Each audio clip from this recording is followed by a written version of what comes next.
Tá gravando, pode. Gravando? Você vai gravar o áudio como? Então, se quiser dá pra fazer 2 áudios, né? Com 2 celular. O que você acha? Quer Tá, pegar o meu? pode ser.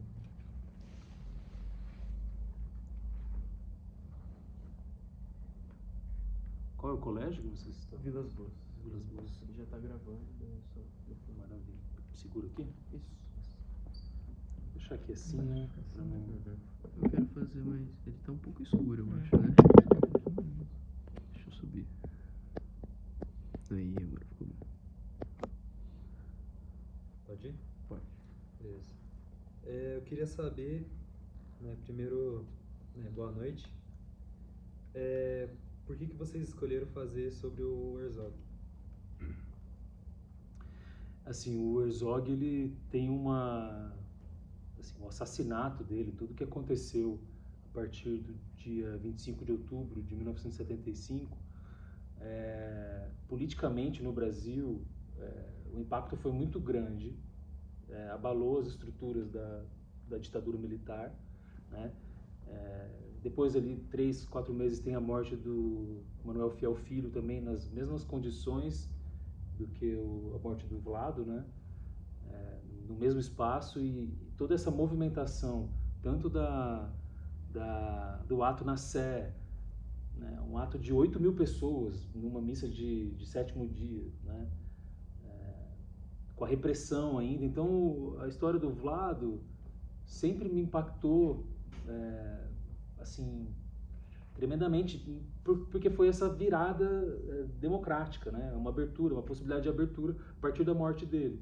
Infelizmente, a gente teve esse corpo, né, que foi martirizado e que abriu essa possibilidade. Mas eu lembro também que a primeira vez que eu escuto o nome do Vladimir foi na escola, foi numa aula de história, no final da década de 90.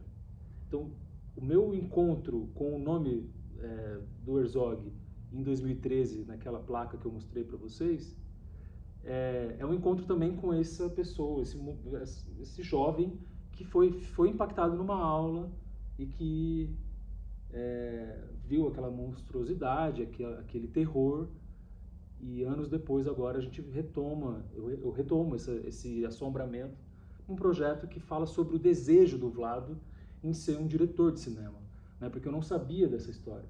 Eu descobri essa história na pesquisa, porque para mim o Vlado sempre foi aquele jornalista que foi morto na ditadura.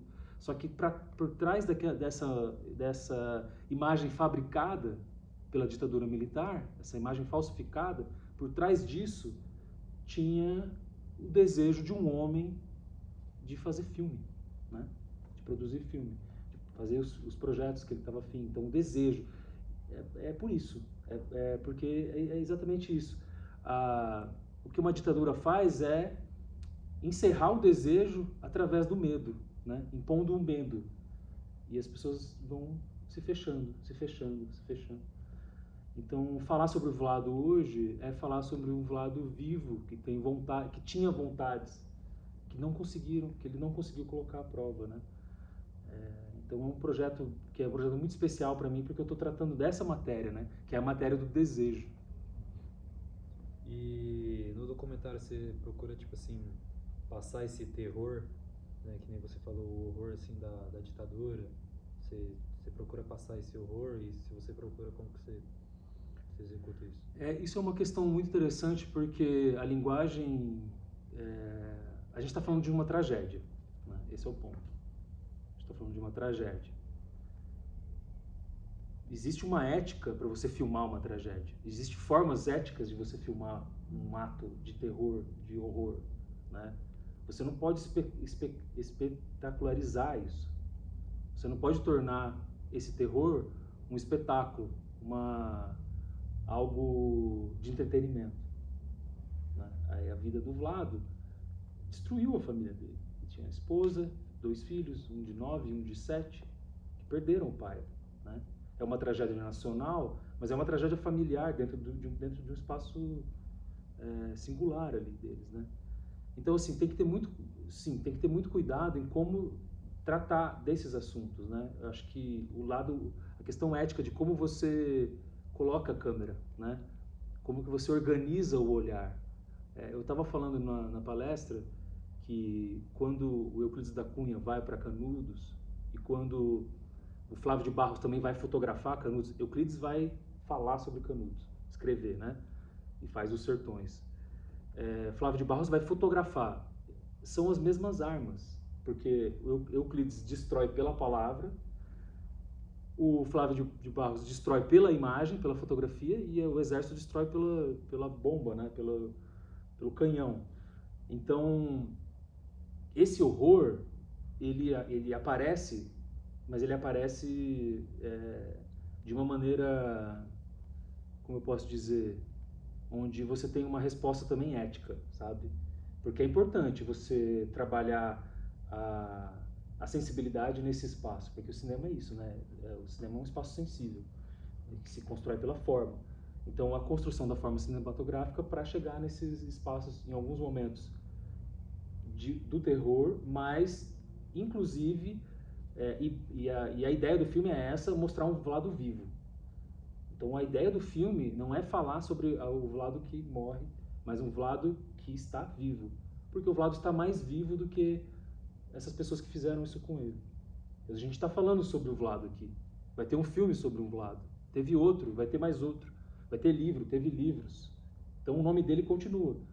E o nome de quem matou ele a gente nem sabe. Né? E por um lado é ruim, porque esse nome tinha que aparecer. Assim, o Exército Brasileiro, toda a estrutura institucional da ditadura militar e tal, ou seja, o Estado brasileiro é culpado, mas o nome das pessoas a gente não sabe. Né? O que a história assim, do Herzog revela sobre a estrutura da repressão no Brasil?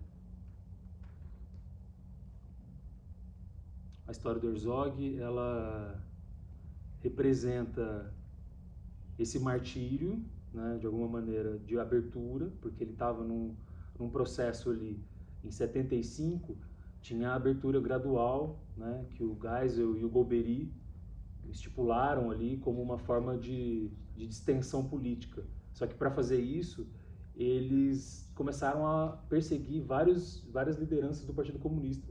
Foram mortos, perseguidos, e, enfim, nesse processo todo. Existia um lado da ditadura que era a ditadura mais crua e mais selvagem, que estava no gabinete do Silvio Frota, e quem estava ali no gabinete do Silvio Frota era o general Heleno, que foi ajudante de ordem, estava ajudante de ordem do Silvio Frota e estava no governo Bolsonaro. Então, existe uma conexão muito forte nesse espaço passado e presente, porque essas pessoas que queriam dar um golpe dentro do golpe e encerrar a abertura que o Geisel estava propondo, estava organizando, são as pessoas que entram no governo, no poder em 2018 e tentam um golpe agora em 23. Então é sobre isso, né? É sobre essa questão.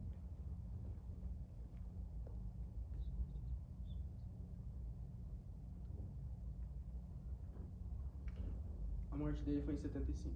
Sim. Queria saber se a morte dele incentivou as pessoas, e talvez tenha muito a ver com a poesia marginal por conta disso, já que ela começou muito forte ali nos anos 70, principalmente 75, e se a morte dele foi algo que pode ter incentivado as pessoas com esse movimento. Tá. Eu acho que tem uma questão que é assim, o Brasil tem esse processo de 75 que é uma abertura meio fajuta, mas ela começa de alguma maneira, né? A morte dele acelera esse processo. Então o DOI-CODE é fechado já no início de 76 com a morte do Fiel Filho também, né? Nas mesmas condições. Então isso encerra ali, o DOI-CODE encerra em 76 como aparelho de repressão, né?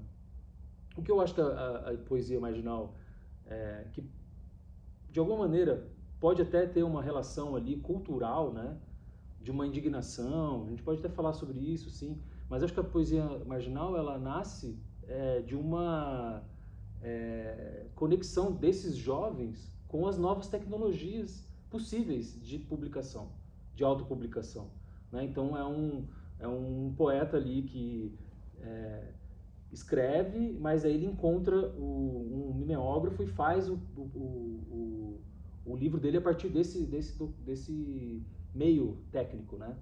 E daí ele começa a furar essa necessidade de chegar numa grande editora e fazer um livro, né, que parecia muito distante para ele.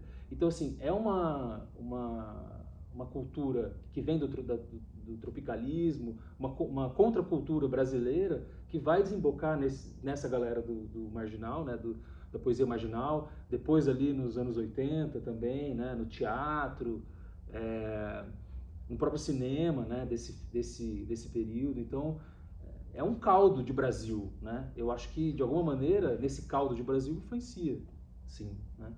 Como tudo, como qualquer coisa, assim, nesse sentido onde onde gera comoção, gera contato, gera possibilidade de abertura, né? Porque colocar 8 mil pessoas naquele período é uma coisa meio que inimaginável, né? Então existe uma placa tectônica aí se movimentando, sim, na cultura. Concordo. Não vai dar tempo de fazer mais? Eu preciso fechar. Beleza. Se quiserem, Obrigado, viu? valeu. Se quiserem me mandar alguma coisa,